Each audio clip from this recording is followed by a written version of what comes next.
2024-yilning 12-noyabr kuni Davlat xavfsizlik xizmati xodimlari tomonidan Namangan viloyatida o'tkazilgan tezkor tadbirda Pop tumani hududida harakatlanayotgan Lacetti rusumli avtomashina to'xtatilgan edi.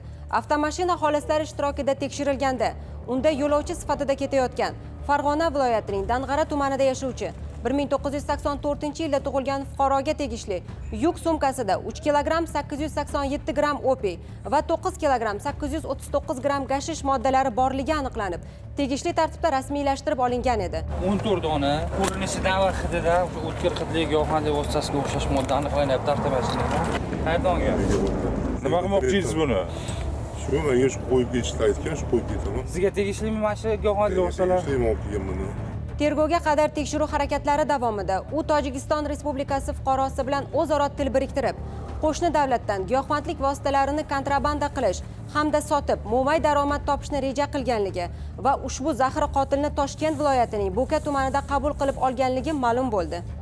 Shuningdek, holat yuzasidan qo'zg'atilgan jinoyat ishi doirasida tezkor tergov tadbirlari davom ettirilib, 2024-yilning avgust-sentyabr oylarida tojikistonlik narko savdogar tomonidan Bo'ka tumani hududiga yetkazib berilgan va mazkur shaxs qabul qilib olib, Dang'ara tumanida joylashgan o'ziga tegishli yer uchastkasiga yashirib qo'yilgan 1 kg 902 gram opiy va 857 gram gashish moddalari hamda 1 dona Makarov pistoleti, 2 dona o'qdon va 18 dona patron ham protsessual tartibda rasmiylashtirib olindi. Birinchi ko'rinishidan PM rusumli pistolet.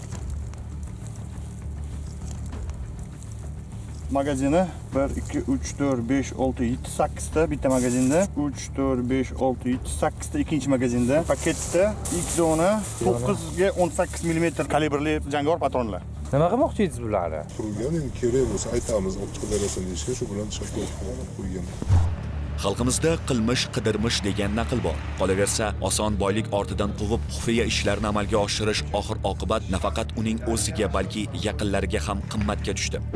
Joriy yilning 5-may kuni jinoyat ishlari bo'yicha Pop tuman sudi tomonidan mazkur fuqaro Jinoyat kodeksining 28 orqali 246-moddasining 1 va 2 qismlarida hamda 25 orqali 273-moddasining 5-qismida nazarda tutilgan jinoyatlarni sodir etganlikda aybli deb topilib, 15 yil muddatga ozodlikdan mahrum etildi.